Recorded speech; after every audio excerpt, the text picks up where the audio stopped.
మనకు చాలామందికి అనుభవం ఎక్కడో ఒక హౌసింగ్ సొసైటీలో లేదా ఒక బిల్డర్ దగ్గర ఒక ఫ్లాట్ బుక్ చేసుకుంటాం.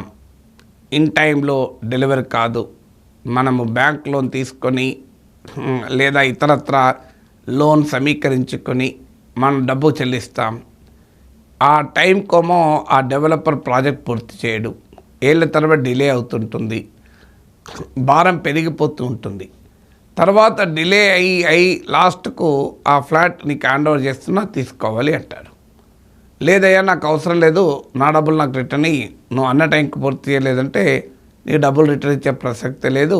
నీకు ఇష్టం అంటే ఫ్లాట్ తీసుకో, ఇష్టం లేకపోతే తీసుకోకు, కానీ డబ్బులు మొత్తం రిటర్న్ అయ్యాం, నువ్వు కావాలంటే అమ్ముకో, ఇలా అనే డెవలపర్లు మనకు కనబడుతుంటారు. ఇలా చాలా రియల్ ఎస్టేట్ ప్రాజెక్టులో రకరకాల కారణాల రీత్యా ఆ ప్రాజెక్ట్ కంప్లీట్ అనుకున్న టైంలో జరగదు.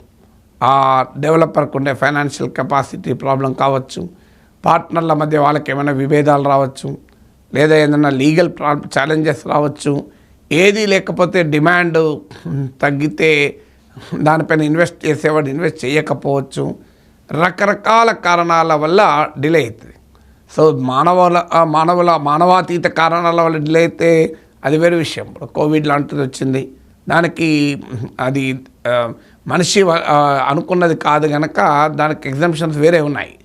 కానీ ఏ కారణాల రీత్యా డిలే అయినా ఇతరత్ర ఫ్లాట్ బుక్ చేసుకున్న వారికి ఎలాంటి సంబంధం లేదు. ఇప్పుడు అదే కొన్నవాడు కనుక ఒక ఇన్స్టాల్మెంట్ కట్టకపోతే ఊరుకుంటాడు డెవలపర్. సో చాలా సందర్భాల్లో డెవలపర్కు బయర్కు మధ్య అసిమెట్రికల్ రిలేషన్షిప్, ఒక సమతుల్యత లేని సంబంధం ఉంటుంది. డెవలపర్ ఇష్టం ప్రకారం ప్రాజెక్టు కన్స్ట్రక్ట్ చేస్తూ ఉంటాడు. ఈ బయర్కి ఏ స్వేచ్ఛ ఉండదు. ఒక్కసారి డబ్బులు కడితే అందులో ఇరుక్కుపోయినట్టే, ఇక బయటికి రారాదు, అది కంప్లీట్ కాదు. ఇలాంటి వారికి వాళ్ళ సుప్రీంకోర్టు ఒక ఆసక్తికరమైన జడ్జిమెంట్ ఇచ్చింది. Nagpur housing and area development board పైన ఒక కస్టమర్ వేసిన కేసు. ఇది రేపు ఏ రియల్ ఎస్టేట్ వెంచర్లకైనా వర్తిస్తుంది.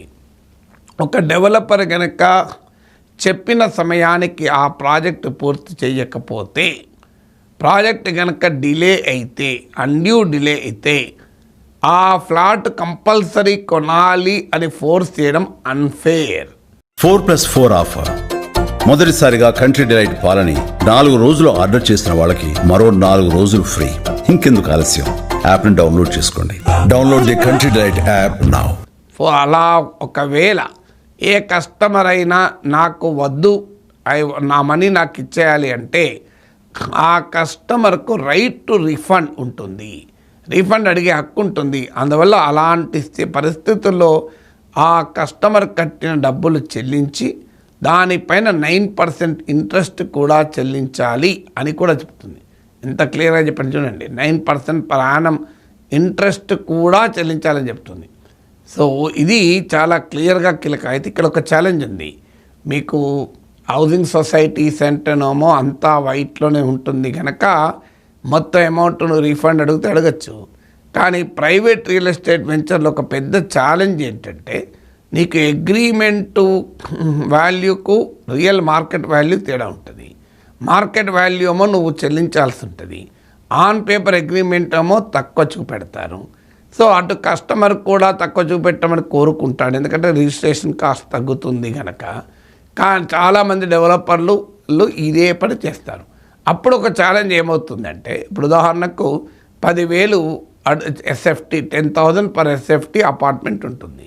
రిజిస్ట్రేషన్ రేట్ 4,000 5,000 ఉంటుంది. అప్పుడు నీకు 4,000 5,000కు నీకు అమ్ముతాను, అదేమింద 4,000 రేట్ ఉందనుకుందాం.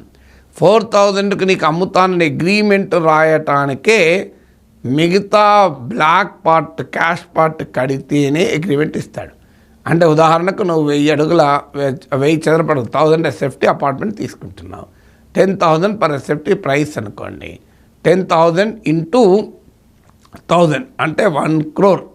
నువ్వు 1 crore యాక్చువల్ ప్రైస్, కానీ అఫీషియల్ ప్రైస్ 1 ఉండదు. అఫీషియల్ ప్రైస్ 4,000 ఫర్ ఎస్ఎఫ్టీని, అంటే 4,000 ఇంటూ 1000 అంటే 40 lakhs. ఈ 60 lakhs క్యాష్ చెల్లించాకనే 40 lakhsకు నీకు అమ్ముతానని అగ్రిమెంట్ రాసిస్తాడు. ఇప్పుడు డిలే అయిందనుకోండి, నీవు కోర్టుకి వెళ్ళామనుకోండి, కోర్టు ఏం చెప్పింది, సుప్రీంకోర్టు జడ్జిమెంట్ ప్రకారం రైట్ టు రిఫండ్ ఉంటుంది.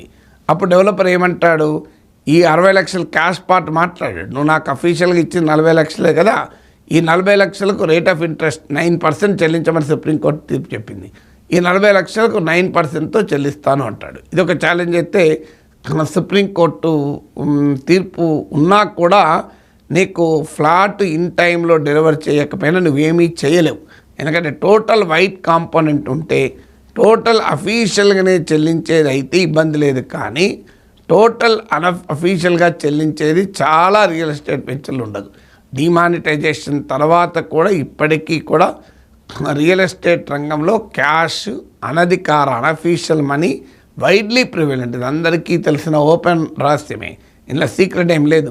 డిమానిటైజేషన్తో నగదు రహిత వ్యవస్థ అన్నారు, కానీ ఎక్కడుంది?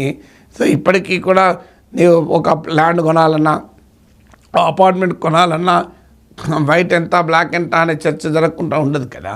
అందువల్ల బట్ ఓవరాల్గా టోటల్ అమౌంట్ వైట్లో చెల్లించి రిజిస్ట్రేషన్ అమౌంట్ ఎంతో అంతే కొనేవారు అఫీషియల్గా టోటల్ మనీ చెల్లించే వాళ్ళకు మాత్రం ఖచ్చితంగా ఈ సుప్రీంకోర్టు జడ్జిమెంట్ ఉపయోగపడుతుంది. అనుకున్న టైంకి డెవలపర్ ప్రాజెక్ట్ కనుక డిలే చేస్తే నీవు కట్టిన డబ్బులు నీవు విత్ ఇంట్రెస్ట్ తీసుకోవడానికి అవకాశం ఉంటుంది.